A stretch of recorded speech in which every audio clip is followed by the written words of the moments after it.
ಯೋಬನ ಬಗ್ಗೆ ಎಷ್ಟು ಜನರಿಗೆ ಗೊತ್ತು? ಯೋಬನ ಬಗ್ಗೆ ನಾವು ಯೋಬನ ಬಗ್ಗೆ ಒಂದು ಸ್ವಲ್ಪ ಜ್ಞಾನ ಮಾಡೋಣ. ಹಲ್ಲೆಲೂಯಾ. ಯೋಬನ ಬರೆದ ಪತ್ರಿಕೆ ಎಲ್ಲ ತೆಗೆದುಕೊಳ್ಳೋಣ. 1ನೇ ಅಧ್ಯಾಯ 1ನೇ ವಚನ.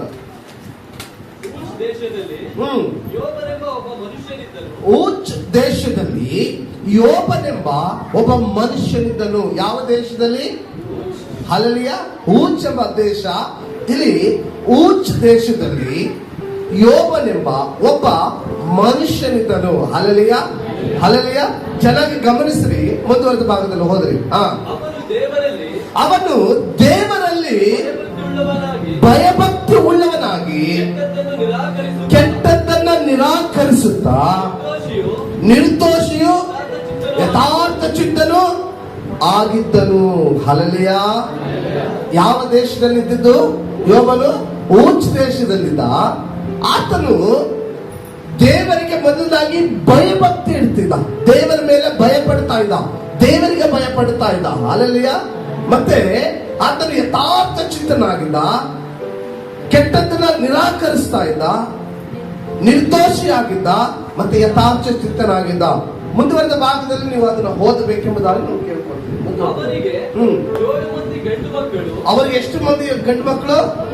7 ಮಂದಿ ಗಂಡು ಮಕ್ಕಳು, 3 ಮಂದಿ ಹೆಣ್ಣು ಮಕ್ಕಳು. 7,000 ಕುರಿಗಳು, 3,000 ಒಂಟೆಗಳು, 500 ಜೋಡಿ ಎತ್ತುಗಳು, 500 ಜೋಡಿ ಎತ್ತುಗಳು, 500 ಹೆಣ್ಣು ಕತ್ತೆಗಳು, ಅನೇಕ ಸೇವಕರು ಇದ್ದದ್ದರಿಂದ ಅವನು ಮೂಡನ ದೇಶದಲ್ಲೆಲ್ಲ ಹೆಚ್ಚು ಸ್ವಾಸ್ಥ್ಯವುಳ್ಳವನಾಗಿದ್ದನು. ಹಲ್ಲೆಲೂಯಾ. ಯಾವ ದೇಶದಲ್ಲಿ ಹೆಚ್ಚು ಸ್ವಾಸ್ಥ್ಯವುಳ್ಳವನಾಗಿದ್ದ? ಯಾವ ದೇಶದಲ್ಲಿ? ಊಚ್ ದೇಶದಲ್ಲಿ. ಯಾವ ಕಡೆ? ಮೂಡಣ. ಹಲ್ಲೆಲೂಯಾ. ಮೂಡಣ ಕಡೆ ಹೆಚ್ಚಿನ ಸ್ವಾಸ್ಥ್ಯ ಅಂದ್ರೆ ಹೆಚ್ಚಿನ. ಈಗ ನಮ್ಮ ಮೈಸೂರಿಗೆ ಯಾರು ರಾಜ? ಮಹಾರಾಜ ಅಲ್ವಾ? ಮೈಸೂರಿಗೆ ಅವನು ಜಾಸ್ತಿ ಆಸ್ತಿ ಯಾರಿಗಿರೋದು? ಯಾರಿಗೆ ಆಸ್ತಿ ಜಾಸ್ತಿ ಇರೋದು ಮೈಸೂರಲ್ಲಿ? ಯಾರಿಗೆ? ರಾಜನ್ಗೆ. ಹಲ್ಲೆಲೂಯಾ. ಅದಕ್ಕೆ ಏನಂತಾರೆ, ಈ ಮೈಸೂರು ಪ್ರಸಿದ್ಧವಾಗಿರೋದು ಉದ್ದೇಶ ಏನು? ರಾಜ. ಹಲ್ಲೆಲೂಯಾ. ಇಲ್ಲಿ ಆ ಒಂದು ದೇಶದಲ್ಲಿ ಯೋಬನು ಹೆಚ್ಚು ಪ್ರಸಿದ್ಧಿಯಾಗಿದ್ದ. ಅಂದ್ರೆ ಎಲ್ಲ ಆಸ್ತಿ ಅಂತಸ್ತುಗಳು ಆತನ ಹತೋಟಿಯಲ್ಲಿತ್ತು, ಆತನು ಗಳಿಸಿದ. ಹಲ್ಲೆಲೂಯಾ. ಅವನು ಬಹಳ ಸ್ವಾಸ್ಥ್ಯವುಳ್ಳವನಾಗಿದ್ದ, ಎಲ್ಲವನ್ನು ಆಕ್ರಮಿಸಿಕೊಂಡಿದ್ದ ನ್ಯಾಯಯುತವಾಗಿ. ಹಲ್ಲೆಲೂಯಾ. ಕೆಟ್ಟದಾಗಿ ಅಲ್ಲ, ನ್ಯಾಯಯುತವಾಗಿ.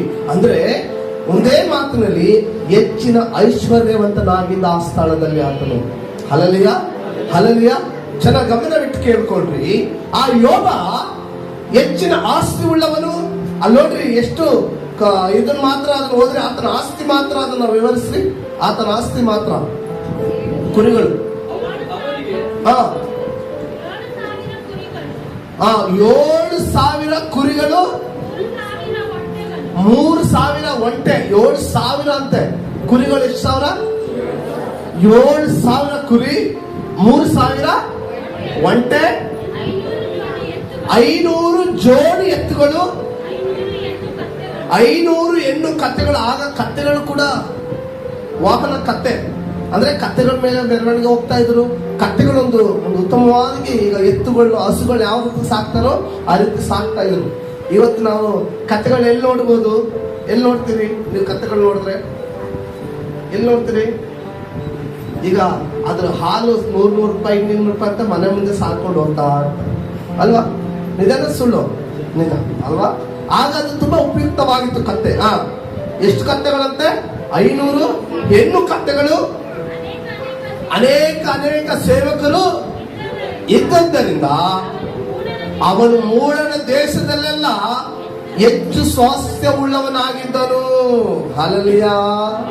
ಹಲ್ಲೆಲೂಯಾ. ಯಾಕೆ ನಾನು ಇದನ್ನು ಓದಿಸ್ತಾ ಇದ್ದೀನಿ ಮತ್ತೆ ಅಂದ್ರೆ, ಆವತ್ತಿನ ದಿನಕ್ಕೆ ಆ ಊಚ್ ದೇಶದಲ್ಲಿ ಅವನು ಅಗರ್ಭ ಶ್ರೀಮಂತನಾಗಿದ್ದ, ಅಂದ್ರೆ ದೊಡ್ಡ ಶ್ರೀಮಂತನಾಗಿದ್ದ. ಹಲ್ಲೆಲೂಯಾ. ಯಾರು? ಯೋಬ ದೊಡ್ಡ ಶ್ರೀಮಂತನಾಗಿದ್ದ. ಯಾತಕ್ಕಾಗಿ ಆತನ ಶ್ರೀಮಂತನಾಗಿದ್ದ? ಹಲ್ಲೆಲೂಯಾ.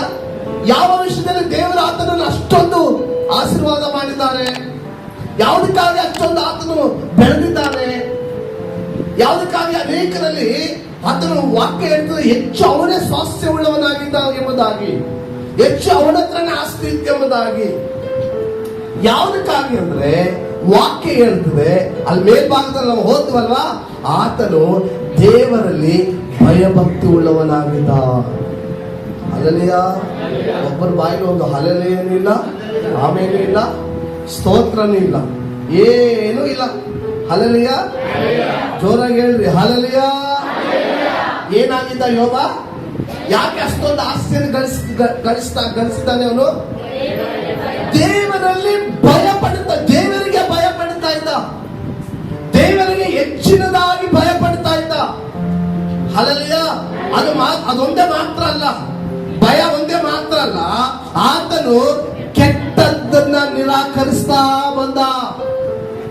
ಲೈಫ್ ಉದ್ದಕ್ಕೂ ಕೆಟ್ಟದನ್ನ ನಿರಾಕರಿಸ್ತಾ, ಜೀವನದುದ್ದಕ್ಕೂ ಕೆಟ್ಟದನ್ನ ನಿರಾಕರಿಸ್ತಾ. ನಮಗೊಂದು ಸ್ವಲ್ಪ ದೊಡ್ಡದಾಗಿ ಏನಾದ್ರೂ ಒಂದು ಆಸ್ತಿ ಇದ್ರೆ ನಮ್ಮ ಸ್ಟೈಲೇ ಬೇರೆ ಆಗುತ್ತದೆ, ನಮ್ಮ ಗೆಟಪ್ಪೇ ಬೇರೆ ಅಲ್ವಾ? ಕಾಲ್ ಮೇಲೆ ಕಾಲ ಹಾಕೊಳ್ಳೋದೇನು, ಗ್ಲಾಸ್ ಹಾಕೊಳ್ಳೋದೇನು ಅಲ್ವಾ? ಕಾರಲ್ಲಿ ಕುಂತ್ಕೊಂಡು ಹೋಗೋದೇನು ಅಲ್ವಾ? ಒಂದು ಸ್ವಲ್ಪ ಇದ್ರೆ ನಾನು ಅದನ್ನು ವಿರೋಧಿಸ್ತಾ ಇಲ್ಲ ಪ್ರಿಯರೇ.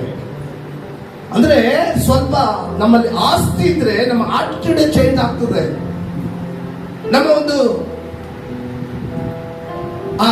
ಒಂದು ಸ್ಟೈಲ್ಗಳೇ ಚೇಂಜ್ ಆಗ್ತದೆ. ಹಲ್ಲೆಲೂಯಾ. ಆದ್ರೆ ಯೋಬ ಗಮನಿಸ್ರಿ, ಆತನು ಅಷ್ಟು ಆಸ್ತಿಯನ್ನು ಗಳಿಸಬೇಕಾದ್ರೆ ಆತನು ಅದರ ಹಿಂದೆ ತುಂಬಾ ಶ್ರಮ ಪಟ್ಟಿದ್ದಾನೆ. ಆಮೇಲೆ ಕರ್ತನಿಗೆ ಭಯಪಡುವವನಾಗಿದ್ದ, ಮತ್ತೆ ಇನ್ನು ಏನ್ ಮಾಡ್ತಾ ಇದ್ದಂತೆ? ಕೆಟ್ಟದನ್ನ ನಿರಾಕರಿಸ್ತಾ ಇದ್ದ. ಹಲ್ಲೆಲೂಯಾ. ನಿಶ್ಚಯವಾಗಿ ಪ್ರೇರೆ, ನಾವು ಯಾರೆಲ್ಲ ಕರ್ತನಲ್ಲಿ ನಾವು ಭಯಪಡುವವರಾಗಿದ್ದೇವೆ, ಹಲ್ಲೆಲೂಯಾ, ಕರ್ತನಲ್ಲಿ ಭಯಪಡುವವ್ರನ್ನ ಅವ್ರ ಮೇಲಕ್ಕೆತ್ತಿ ಆಶೀರ್ವದಿಸುವವರಾಗಿದ್ದಾರೆ. ಹಲ್ಲೆಲೂಯಾ. ಒಂದು ವಿಷಯವನ್ನು ಮಾತ್ರ ತೆಗೆದುಕೊಳ್ಳ್ರಿ. ಹಲ್ಲೆಲೂಯಾ. ಒಂದು ವಿಷಯವನ್ನು ತೆಗೆದುಕೊಳ್ಳ್ರಿ. ಏನು? ಯೋಬನು ಏನಾಗಿದ್ದ? ಭಯಭಕ್ತಿ ಉಳ್ಳವನಾಗಿದ್ದ. ಹಲ್ಲೆಲೂಯಾ. 2 ಸಮುವೇಲ 23:3 ಹೇಳ್ತದೆ, ಸಮುವೇಲನು ದೇವರಲ್ಲಿ ಭಯಭಕ್ತಿ ಉಳ್ಳವನಾಗಿದ್ದ. ಹಲ್ಲೆಲೂಯಾ. ದೇವರಿಗೆ ಭಯಪಡ್ತಾ ಇದ್ದ, ದೇವರ ಕೂಗನ್ನು ಕೇಳ್ತಾ ಇದ್ದ. ಹಲ್ಲೆಲೂಯಾ. ಮತ್ತೆ ನೆಹಮ್ಯನು ಕೂಡ ಅಷ್ಟೇ 5:15 ಹೇಳ್ತದೆ, ಆತನು ಭಯಭಕ್ತಿ ಉಳ್ಳವನಾಗಿ ಆ ಗೋಡೆಯನ್ನು ಕಟ್ಟುವುದಕ್ಕೆ ಆತನು ಹಗಲು ರಾತ್ರಿ ಪ್ರಯಾಸವನ್ನು ಪಡ್ತಾ ಇದೆ ಎಂಬುದಾಗಿ ವಾಕ್ಯ ಹೇಳ್ತದೆ. ಕಾರಣ ಏನು? ಕರ್ತನಲ್ಲಿ ಭಯಭಕ್ತಿ ಇಟ್ಟ ಕಾರಣ. ನಾವಿವತ್ತು ಕರ್ತನಿಗೆ ನಾವು ಭಯಪಡೋದಾದ್ರೆ, ಹಲ್ಲೆಲೂಯಾ, ದೇವರಿಗೆ ನಾವು ಭಯಪಡೋದಾದ್ರೆ ನನ್ನ ಕಾರ್ಯಗಳು ಸಫಲವಾಗ್ತದೆ, ನನ್ನ ಅಭಿವೃದ್ಧಿ ಆಗ್ತದೆ, ನಾನು ಹೆಚ್ಚಬಹುದು, ಆಶೀರ್ವದಿಸಲ್ಪಡಬಹುದು, ಅನೇಕ ವಿಷಯಗಳಲ್ಲಿ ಅನೇಕರಿಗೆ ಸಾಕ್ಷಿಯಾಗಿ ನಿಲ್ಲಬಹುದು. ಯೋಬನ ಸೀಕ್ರೆಟ್ ಅಷ್ಟೇ, ಆತನು ಕರ್ತನಿಗೆ ಭಯಪಡುವವನಾಗಿ ಜೀವಿಸ್ತಾ ಇದ್ದ. ಹಲ್ಲೆಲೂಯಾ. ಹಲ್ಲೆಲೂಯಾ. ಅನೇಕರು ಆತನ ತಿರಸ್ಕರಿಸ್ತಾ ಇದ್ರು ಯೋಬನನ್ನ, ಅನೇಕರು ಅವಮಾನಿಸ್ತಾ ಇದ್ರು. ಫ್ರೆಂಡ್ಸ್ಗಳು, ಆತನಿಗೆ 3-4 ಮಂದಿ ಫ್ರೆಂಡ್ಸ್ಗಳಿದ್ರು, ಅವರೆಲ್ಲ ಆತನು ವಿರೋಧಿಸ್ತಾ ಇದ್ರು. ಯಾವಾಗ ಆತನು ಎಲ್ಲವನ್ನು ಕಳೆದುಕೊಂಡಾಗ, ಸೈತಾನಿಂದ ವಂಚಿಸಲ್ಪಟ್ಟು ಎಲ್ಲವನ್ನು ಕಳೆದುಕೊಳ್ಳಬೇಕಾದ್ರೆ, ಚಾಲೆಂಜ್ ಇಂದ ಕಳೆದುಕೊಳ್ಬೇಕಾದ್ರೆ ಎಲ್ಲರೂ ಬಂದು ನಿಂದಿಸ್ತಾ ಇದ್ರು, ಅವಮಾನಿಸ್ತಾ ಇದ್ರು. ಆದ್ರೆ ಕರ್ತನ ಮೇಲೆ ಮಾತ್ರ ಆತನು ಒಂದೇ ಒಂದು ಮಾತು ವಿರುದ್ಧವಾಗಿ, ದೇವರ ವಿರುದ್ಧವಾಗಿ ಮಾತನಾಡಲಿಲ್ಲ ಅವನು. ಹಲ್ಲೆಲೂಯಾ. ಕಾರಣ ಎಷ್ಟೇ, ಕರ್ತನ ಮೇಲೆ ಆತನು ತುಂಬಾ ಭಯಭಕ್ತಿ ಉಳ್ಳವನಾಗಿದ್ದ ಯೋಬ. ಹಲ್ಲೆಲೂಯಾ. ಅಲ್ಲಿ ಯೋಬ, ಅದೇ ಯೋಬದಲ್ಲಿ ಹೇಳ್ತದೆ, ನೀನು 1:1 ಏನ್ ಹೇಳ್ತು? ಆತನು ಭಯಭಕ್ತಿ ಉಳ್ಳವನಾಗಿದ್ದ. ಭಯಭಕ್ತಿ ಮುಂದುವರೆದ ಭಾಗದಲ್ಲಿ ಹೋದ್ರಿ. ಮತ್ತಿನ್ನೇನ್ ಮಾಡ್ತಾ ಇದ್ದ? ಆತನು ಕೆಟ್ಟದನ್ನ ನಿರಾಕರಿಸ್ತಾ ಇದ್ದ. ಯಾವುದನ್ನ ನಿರಾಕರಿಸ್ತಾ ಇದ್ದ? ಕೆಟ್ಟದ್ದು. ಕೆಟ್ಟದ್ದು ನನ್ನ ಬೆಳವಣಿಗೆಗೆ ಅದು ಅಡ್ಡಿ ಮಾಡ್ತದೆ, ನನ್ನ ಆಶೀರ್ವಾದಕ್ಕೆ ಕೆಟ್ಟದ್ದು ಅಡ್ಡಿ ಮಾಡ್ತದೆ. ಅವನು ಕೆಟ್ಟದನ್ನ ನಿರಾಕರಿಸಿಲ್ಲ ಅಂತಂದ್ರೆ 5,000 ಒಂಟೆ ಅವನ ಹತ್ರ ಇರ್ಲಿಕ್ಕೆ ಸಾಧ್ಯವಾಗ್ತಿರ್ಲಿಲ್ಲ. ಕೆಟ್ಟದನ್ನ ನಿರಾಕರಿಸಿಲ್ಲ ಅಂದ್ರೆ 5,000 ಜೊತೆ ಎತ್ತುಗಳಿರ್ಲಿಕ್ಕೆ ಆಗ್ತಿರ್ಲಿಲ್ಲ. ಅವನ ವಿರುದ್ಧವಾಗಿ ಬರುವಂತದ್ದು, ದೇವರ ವಿರುದ್ಧವಾಗಿ ಬರುವಂತ ಎಲ್ಲ ಕೆಟ್ಟದನ್ನ ಆತನ ಏನ್ ಮಾಡ್ತಾ ಇದ್ದ? ನಿರಾಕರಿಸ್ತಾ ಇದ್ದ, ಬೇಡ ಎಂಬುದಾಗಿ ತಳ್ಳುತ್ತಾ ಇದ್ದ. ಹಲ್ಲೆಲೂಯ. ಕಾರಣ ಆತನು ಅಷ್ಟು ಆಸ್ತಿಯನ್ನು ಗಳಿಸಲಿಕ್ಕೆ ಸಾಧ್ಯವಾಯಿತು. ನಾನಿವತ್ತು ನಿಮಗೆ ಹೇಳ್ತಿರುವಂತ ವಿಷಯ ಇಷ್ಟೇ, ನಾನು ಕರ್ತನಲ್ಲಿ ಭಯಪಡುವವನಾಗಿದ್ದು, ಹಲ್ಲೆಲೂಯ, ನನ್ನ ಬರುವಂತ ಹಂತಗಳಲ್ಲಿ ಕೆಟ್ಟದನ್ನು ನಿರಾಕರಿಸಿ ನಾನು ಜೀವಿಸುವಾಗ ನನ್ನ ದೇವರು ನಮ್ಮ ಮೇಲೆ ಕೆತ್ತಿ ನಿಲ್ಲಿಸುವವನಾಗಿದ್ದಾನೆ. ಹಲ್ಲೆಲೂಯ. ಯೋಬನನ್ನ ದೇವರು ಡಬ್ಬಲ್ ಆಗಿ ಆಶೀರ್ವಾದ ಮಾಡಿದ್ರು. ಯೋಬನನ್ನ 100ರಷ್ಟು ಆಶೀರ್ವಾದ ಮಾಡಿದ್ರು. ಯೋಬನ ಇಡೀ ದೇಶದಲ್ಲೆಲ್ಲ ಆತನೇ ಪ್ರಾಮುಖ್ಯನಾದ ಐಶ್ವರ್ಯವಂತನಾಗಿ ದೇವರ ಆಶೀರ್ವಾದ ಮಾಡಿದ್ರು. ಹೇಳ್ತದ ವಾಕ್ಯ, ಆತನು ಹೆಚ್ಚು ಸ್ವಾಸ್ಥ್ಯವುಳ್ಳವನಾಗಿದ್ದಾನೆ. ಯೋಬನ ರೀತಿಯಾಗಿ ನಾವು ಇನ್ನೂ ಅತ್ಯಧಿಕವಾಗಿ ನಾವು ಜೀವಿಸಬೇಕಾದ್ರೆ, ಹಲ್ಲೆಲೂಯ, ಯೋಬನಲ್ಲಿದ್ದಂತ ಒಂದು ಭಯಭಕ್ತಿ ಜೀವಿತವನ್ನು ನಾವು ಪ್ರತಿನಿತ್ಯ ಜೀವಿಸಬೇಕು. ಮತ್ತೆ ಕೆಟ್ಟದ್ದನ್ನ ನಿರಾಕರಿಸುವವರಾಗಿ ನಾವು ಜೀವಿಸಬೇಕು. ಪ್ರತಿ ದಿನ ಒಂದಲ್ಲ ಒಂದು ರೀತಿಯಾಗಿ ಕೆಟ್ಟದಾಗಿ ಮಾತಾಡ್ತೇವೆ, ಕೆಟ್ಟದಾಗಿ ನಡ್ಕೊಳ್ತೇವೆ, ಕೆಟ್ಟದಾಗಿ ಒಂದಲ್ಲ ಒಂದು ಫೋನ್ಗಳಲ್ಲಿ, ಇಂಟರ್ನೆಟ್ಗಳಲ್ಲಿ ಅನೇಕ ರೀತಿಯಾಗಿ ಬೇಡವಾದ ಕಾರ್ಯಗಳಲ್ಲಿ ನಾವು ತೊಡಿಕೊಂಡು ಹೋದ್ರೆ ನಾವು ಹೆಚ್ಚೋದಿಲ್ಲ ಪ್ರಿಯರೇ, ನಾವು ಬಿದ್ದು ಹೋಗ್ತೇವೆ, ಸೋತ್ ಹೋಗ್ತೇವೆ, ಬಲಹೀನರಾಗ್ತೇವೆ, ಹೆಚ್ಚೋಕ್ಕಾಗೋದಿಲ್ಲ. ನಿಮ್ಮ ಪ್ರಯತ್ನಗಳು ಕೆಲವು ಸಮಯದಲ್ಲಿ ಮಾತ್ರ ಇರಬಹುದು, ಆ ಸಮಯದಲ್ಲಿ ನೀವು ಹೆಚ್ಚಲಿಕ್ಕೆ ಆಗೋದಿಲ್ಲ. ಹಲ್ಲೆಲೂಯ. ಆದ್ರೆ ಯೋಬನಲ್ಲಿ ಆ ಗುಣ ಇರಲಿಲ್ಲ. ಆತನ ವಾಕ್ಯ ಹೇಳ್ತದೆ, ಆತನ ನಿರಾಕರಿಸ್ತಾ ಇದೆ ಎಂಬುದಾಗಿ. ಏನ್ ಮಾಡ್ತಾ ಇದೆ? ಆತನು ನಿರಾಕರಿಸ್ತಾ ಇದೆ. ಅದೇ ನೋಡಿ, 2ನೇ ಅಧ್ಯಾಯದಲ್ಲಿ ಕೂಡ ಹೇಳ್ತದೆ, ಯೋಬ 2ನೇ ಅಧ್ಯಾಯದಲ್ಲಿ ಕೂಡ ಹೇಳ್ತದೆ.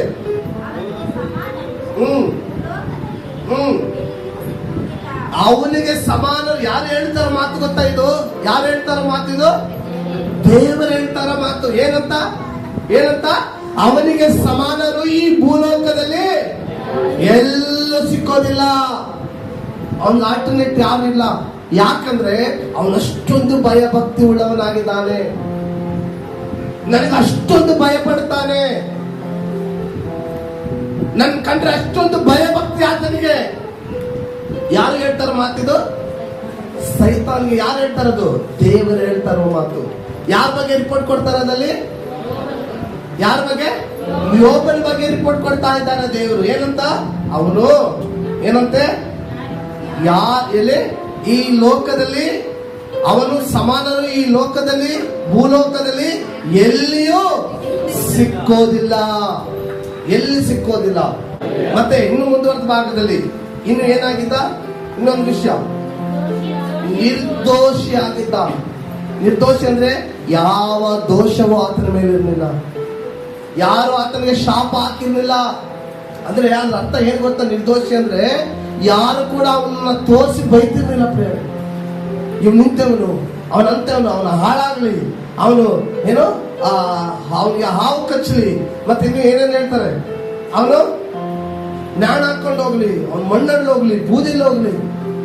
ಕೆಲವ್ರು ನಾವು ಶಾಪ ಕೊಡ್ತೀವಿ, ಹೌದಲ್ವಾ? ನಾವಲ್ಲ, ಕೆಲವ್ರು ಶಾಪ ಕೊಡ್ತಾರೆ, ನೀವಲ್ಲ. ಕೆಲವರು ಶಾಪ ಕೊಡ್ತಾರೆ ಅಲ್ವಾ? ಯಾವ ರೀತಿ ಶಾಪ ಕೊಡ್ತಾರೆ? ಅವ್ನು ಹೋಯ್ತಾನೆ, ಏನಾಗ್ಲಿ ಹೇಳ್ರಿ, ಗೊತ್ತಿದೆ. ಏನ್ ನನ್ಗೆ ಮಾತ್ರ ಗೊತ್ತಾ? ನಿಮ್ಗೆ ಗೊತ್ತಿಲ್ವಾ? ಒಂದ್ ಕಾಲದಲ್ಲಿ ನಿಂತ್ಕೊಂಡು ಆ ತರ ಮಾಡಿಲ್ವಾ ನೀವು? ಅವ್ನು ಹೋಯ್ತಾನೆ, ಏನಾಗ್ಲಿ, ಸತ್ತೋಗ್ಲಿ, ಅವನ್ ಕಾಲ್ ಮುರ್ಕೊಳ್ಳಿ, ಅವನ್ ಕೈ ಮುರ್ಕೊಳ್ಳಿ, ಅವನು ಇಲ್ದೋದಂಗೆ ಆಗ್ಲಿ, ಅವ್ರ ಮನೆ ಏನಾಗ್ಬೇಕು, ಅವ್ರ ಮನೆ ಏನಾಗ್ಬೇಕು ಹೇಳಿ? ತುದಿಲ್ಲ ಐತೆ ಅಷ್ಟೇ, ಬರ್ತಾ ಇಲ್ಲ, ನಾಶ ಆಗ್ಲಿ ಅವ್ರ ಮನೆ, ಹೌದಲ್ವಾ? ಹೇಳ್ತಾ ಇದ್ವೋ ಹೇಳ್ತೀನಿಲ್ವೋ? ಅವ್ರ ಮಕ್ಕಳು ತಿನ್ನ ನೋಡಿ, ಎಷ್ಟು ಚೆನ್ನಾಗಿದೆ ನೋಡಿ. ಅವ್ರ ಗಂಡನ್ ತಿನ್ನ, ಹೆಂಡತಿ ತಿನ್ನ, ಅಲ್ವಾ? ಬೈಬಲ್ ವಾಕ್ಯ ಹೇಳ್ತದೆ, ಯೋಬ ನಿರ್ದೋಷಿ, ಯಾವ ದೋಷ ಕೂಡ ಆತನ ಮೇಲೆ ಇರಲಿಲ್ಲ, ಯಾರು ಕೂಡ ಆತನಿಗೆ ಶಾಪ ಹಾಕಿರ್ಲಿಲ್ಲ. ಇವನು ಅಂತವನು, ಇವನು ಇಂಥವನು, ಇವನು ಸರಿ ಇಲ್ಲ, ಇವನು ಸ್ವಭಾವ ಸರಿ ಇಲ್ಲ, ಇವನು ಹಂಗಾಗ್ಬೇಕು, ಹಿಂಗಾಗ್ಬೇಕು, ಇವನು ಆಸ್ತಿ ಹಾಳಾಗ್ಬೇಕು, ಮಕ್ಕಳು ಹಾಳಾಗ್ಬೇಕು, ಆತ ಹೆಂಡತಿ ಹಾಳಾಗ್ಬೇಕು, ಇವನು ಹಾಳಾಗ್ಬೇಕಂತ ಯಾರು ಕೂಡ ಆತನ ಮೇಲೆ ಶಾಪ ಹಾಕಿರ್ಲಿಲ್ಲ. ಹಲ್ಲೆಲೂಯಾ. ಇನ್ನೊಂದು ಕ್ವಾಲಿಟಿ ಏನಾಗಿತ್ತು ಅಂದ್ರೆ ಅವನು ಯಥಾರ್ಥ ಚಿತ್ತನಾಗಿದೆ, ಯಾವಾಗಲೂ ಯಥಾರ್ಥವಾಗಿದ್ದ. ಯಾವ ರೀತಿಯಾಗಿದ್ದ? ಯಥಾರ್ಥತೆ ಅಂದ್ರೆ ಗೊತ್ತಾ? ನೀವೇನೇ ಮಾಡು, ನಾನು ಇರೋದೇ ಇಲ್ಲ. ಧಾರಾಳವಾಗಿ ಕೊಡುವಂತ ಮನಸ್ಸು, ಯಥಾರ್ಥವಾದ ಹೃದಯ. ಕೆಲವರು ಏನ್ ಮಾಡ್ತಾರೆ, ಬಚ್ಚಿಟ್ಕೋತಾ ಇರ್ತಾರೆ ಏನಾದ್ರು ಕೊಡ್ಬೇಕಾದ್ರೆ. ನೋಡಿದಿರಾ? ಯೋಬ ಯಥಾರ್ಥವಾಗಿ ಇದ್ದ. ಎಲ್ಲರೂ ಒಂದೇ ಸಮ, ಯಾರು ಏನೇ ಇರಲಿ ಅದನ್ನು ಯಥಾರ್ಥವಾಗಿ ಸ್ವೀಕರಿಸಿಕೊಳ್ತಾ ಇದ್ದ. ಯಾರು ಯಾವ ರೀತಿಯಾಗಿ ಇದ್ರು ಸರಿ, ಯಥಾರ್ಥವಾಗಿರ್ತಿದ್ದ. ಅದರಲ್ಲಿ ಇವತ್ತು ನಮ್ಮಲ್ಲಿ ಆ ಒಂದು ಯಥಾರ್ಥತೆ ಬರಬೇಕಾಗಿದೆ, ನಮ್ಮಲ್ಲಿ ಯಥಾರ್ಥ ಚಿತ್ತ ಇರಬೇಕಾಗಿದೆ. ಯಾವಾಗ ಯಥಾರ್ಥ ಚಿತ್ತದಲ್ಲಿ ನಾವು ಜೀವಿಸ್ತೇವೋ ಹಲ್ಲೆಲೂಯ, ಆಗ ಮಾತ್ರ ಕರ್ತನ ಆಶೀರ್ವಾದವನ್ನು ಹೊಂದಲಿಕ್ಕೆ ಸಾಧ್ಯ. Amen, hallelujah. ಹಾಗಾದ್ರೆ ನೀವು ಗಮನಿಸ್ರಿ, ಯೋಬ ಅಷ್ಟು ಆಸ್ತಿ ಗಳಿಸ್ತಾ ಇದ್ದಾನೆ, ಅಷ್ಟು ಆ ದೇಶದಲ್ಲಿ ಅಷ್ಟೊಂದು ಶ್ರೀಮಂತನಾಗಿದ್ದಾನೆ ಅಂತಂದ್ರೆ ಆತನಿಗೊಂದು 3-4 ಕ್ವಾಲಿಟಿಗಳೇ ಅದಕ್ಕೆ ಮುಖ್ಯವಾದ ಬುನಾದಿಯಾಗಿತ್ತು. ಒಂದು ಭಯಭಕ್ತಿ ಜೀವಿತ, ಒಂದು ಕೆಟ್ಟದನ್ನ ನಿರಾಕರಿಸ್ತಾ ಇದ್ದ, ಮತ್ತೆ ಇನ್ನೊಂದು ನಿರ್ದೋಷಿ ಉಳ್ಳವನಾಗಿದ್ದ, ಇನ್ನೊಂದು ಯಥಾರ್ಥ ಚಿತ್ತನಾಗಿದ್ದ. ಹಲ್ಲೆಲೂಯಾ. ಹಾಗಾದ್ರೆ ಎಲ್ಲವೂ ಸರಿ ಎಂಬುದಾಗಿ ಅಲ್ಲ, ಆತನಿಗೂ ಕೂಡ ಕೆಲವೊಂದು ಸಮಯದಲ್ಲಿ ಕಷ್ಟಗಳು ಬಂತು. ವಾಕ್ಯ ಹೇಳ್ತಿದೆ ಅಲ್ಲಿ ನೋಡ್ರಿ, ಓದ್ರಿ ಆ ವಾಕ್ಯನ 1:20.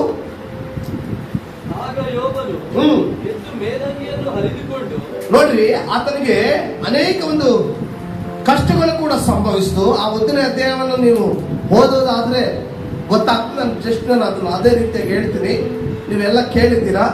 ಕೆಲವರು ಬರ್ತಾರೆ, ರಾಜಾ ಆ ಒಂದು ಇದಕ್ಕೆ ಬಂದು ಆತನ ಕೆಲಸದ ಆಳುಗಳು ಬಂದು, ನೋಡಪ್ಪ ನಾನು ಈ ತರ ಕುರಿ ಮೇಯಿಸ್ತಾ ಇದ್ದೆ. ಎಷ್ಟು ಸಾವಿರ ಕುರಿ? 7,000 ಅಲ್ವಾ? 7,000 ಕುರಿ ಮೇಯಿಸ್ತಾ ಇದ್ದೆ. ಮೇಲಿಂದ ಏನ್ ಬಂತು? ಬೆಂಕಿ ಬಿದ್ದು ಆ 7,000 ಕುರಿ ಏನಾಯ್ತು? ಎಲ್ಲ ಭಸ್ಮ ಆಯ್ತು. ಅದರಲ್ಲಿ ಉಳಿದಿರೋದು ನಾನೊಬ್ಬನೇ.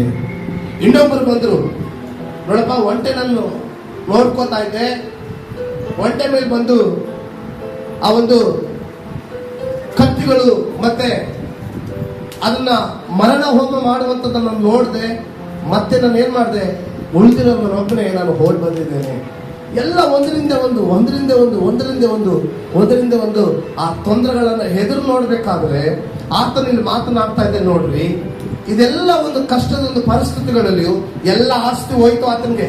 ಯಾವ್ದೆಲ್ಲ ಇತ್ತು, ಎಷ್ಟು ಕತ್ತೆಗಳು ಮತ್ತೆ ಒಂಟೆಗಳು ಎಲ್ಲ ಹೋಯ್ತು. ಆದ್ರೂ ಕೂಡ ಆತನ ಯಥಾರ್ಥತೆಯನ್ನು ನೋಡ್ರಿ. ಇಲ್ಲಿ 1 ಯೋಬ 1:20 ಓದಿ. ಆಗ ಯೋಬನು ಎದ್ದು ಮೇಲಂಗಿಯನ್ನು ಹರಿದುಕೊಂಡು ತಲೆ ಬೋಳಿಸಿಕೊಂಡು ನೆಲದಲ್ಲಿ ಅಡ್ಡ ಬಿದ್ದು ನಮಸ್ಕರಿಸಿ, ಏನು ಇಲ್ಲದವನಾಗಿ ತಾಯಿ ಗರ್ಭದಿಂದ ಬಂದೆನು, ಏನು ಇಲ್ಲದೆ ನಾನು ಗತಿಸಿ ಹೋಗುವೆನು. ಹಲ್ಲೆಲೂಯಾ. ಅವೆಲ್ಲ ಹುಟ್ಟಿದ ಮೇಲೆ ಬಂತು ನಮ್ಗೆ, ಅವೆಲ್ಲ ಹುಟ್ಟಕ್ಕಿಂತ ಮುಂಚೆನೆಲ್ಲ ಹೋಗಿದೆ.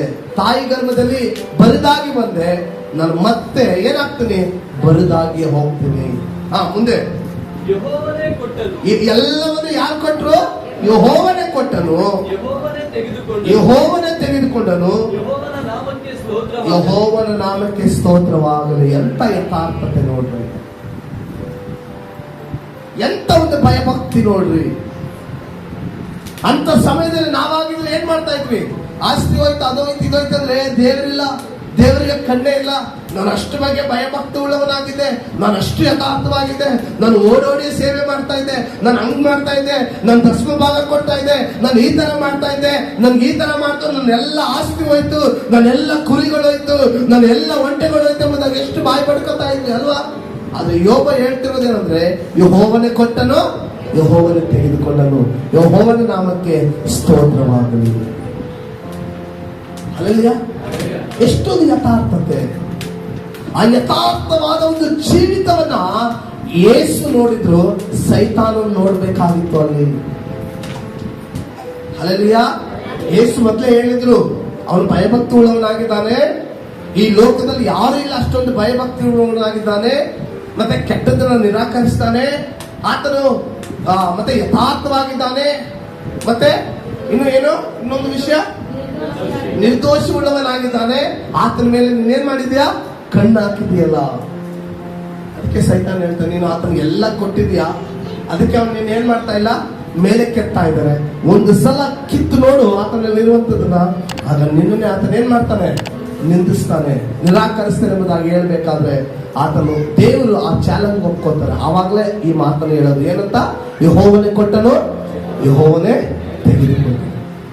ಯೆಹೋವನ ನಾಮಕ್ಕೆ ಸ್ತೋತ್ರವಾಗಲಿ. ಹಲ್ಲೆಲೂಯ. ಬೇರೆ ನಾವು ಯಥಾರ್ಥವಾಗಿರಬೇಕಾದ್ರೆ ಯೋಬನ ರೀತಿಯಾಗಿ ನಾವು ಜೀವಿಸಬೇಕಾಗಿದೆ. ಎಷ್ಟು ಜನರಿಗೆ ಅರ್ಥ ಆಗ್ತಾ ಇದೆ? ಅರ್ಥ ಆಗ್ತಿದ್ಯಾ? ಅದಿರಲಿ. ಆ ಯೋಬ 1:22 ಓದಿ. ಇದೆಲ್ಲದರಲ್ಲಿ ಕೂಡ ಇಷ್ಟೆಲ್ಲ ಆದ್ರೂ ಕೂಡ ಯೋಬನು ಪಾಪ ಮಾತ್ರ ಮಾಡಲಿಲ್ಲ. Hallelujah, hallelujah. ಜೋರಾಗಿ ಹೇಳ್ರಿ ಹಲ್ಲೆಲೂಯ. ಹಾಗಾದ್ರೆ ಅಲ್ಲಿ ನೋಡ್ರಿ, ಅಷ್ಟೊಂದು ಪರಿಸ್ಥಿತಿಗಳು ಸಂಭವಿಸಿದ್ರು ಕೂಡ ಆತನಿಂದ ಭಯಭಕ್ತಿ, ದೇವರ ಮೇಲೆ ಯಾವುದೇ ಕೆಟ್ಟ ಮಾತುಗಳು ಹಾಡದೆ ಯಥಾರ್ಥವಾಗಿ, ಹಲ್ಲೆಲೂಯ, ಯಾವುದೇ ದೋಷವಿಲ್ಲದೆ ಒಂದು ಮಾತನ್ನು ಹೇಳ್ತಾ ಇದ್ದಾರೆ ನೋಡ್ರಿ.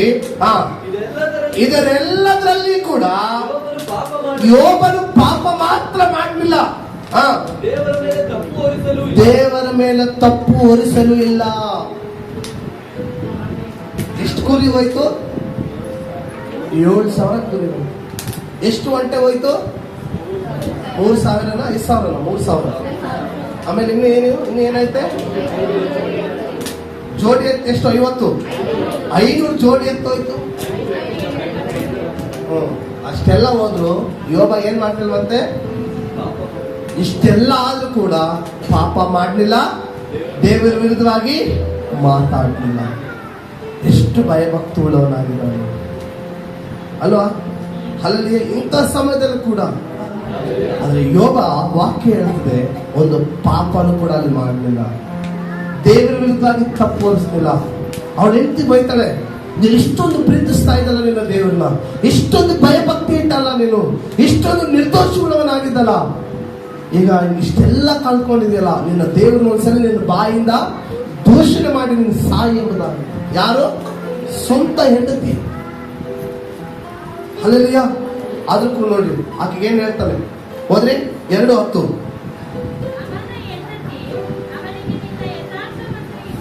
ನಿನ್ನ ಯಥಾರ್ಥ ಇಷ್ಟು ಆಸ್ತಿ ಹೋಯ್ತು, ಅಂತಸ್ತು ಹೋಯ್ತು, ಆದ್ರೂ ಕೂಡ ನೀನು ಬಿಡ್ತಾ ಇಲ್ವಲ್ಲ, ಆದ್ರೂ ಕೂಡ ನಿನಗೆ ಬುದ್ಧಿ ಬಂದಿಲ್ವಲ್ಲ.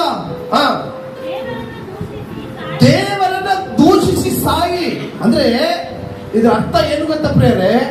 ಆದ್ರೆ ಹಿಂದಿನ ದಿನದಲ್ಲಿ ಒಂದು ದಿನ ಕೂಡ ದೇವರ ಬಗ್ಗೆ ಒಂದೇ ಒಂದು ತಪ್ಪು ಮಾತಾಡಿರ್ಲಿಲ್ಲ ಅವರು. ಹಲ್ಲೆಲೂಯ. ಒಂದೇ ಒಂದು ಶಬ್ದನೂ ಕೂಡ ದೇವರ ವಿರುದ್ಧವಾಗಿ ಮಾತಾಡಿರಲಿಲ್ಲ. ಅದಕ್ಕೆ ಅವ್ನು ಹೇಳ್ತಾನೆ, ಈಗಲಾದ್ರೂ ನೀನ್ ಏನ್ ಮಾಡು, ನಿನ್ನ ದೇವರನ್ನ ದೂಷಣೆ ಮಾಡು, ಸಾಯಿ. ನಿನ್ನ ಬಾಯಿ ಬರ್ಲಿ, ಈಗಲಾದ್ರೂ ದೂಷಣೆ ಮಾಡುವಂಥದ್ದು ಬರ್ಲಿ. ಇಷ್ಟು ದಿನ ದೂಷಣೆ ಮಾಡ್ತಿರ್ಲಿಲ್ಲ, ಈಗಲಾದ್ರೂ ಮಾಡು ಅಂತ ಅನ್ನೋದು ಆಕೆ. ಅದಕ್ಕೆ ಆತನ ಉತ್ತರ ಕೊಟ್ಟ ನೋಡ್ರಿ. ಆಗ ಯೋಬನು ಆಕೆಗೆ, ನೀನು ಮೂರ್ಖಳು ಮಾತಾಡಿದಂತೆ ಮಾತಾಡ್ತಾ ಇದೀಯಾ, ಮೂರ್ಖಳು ನೀನು.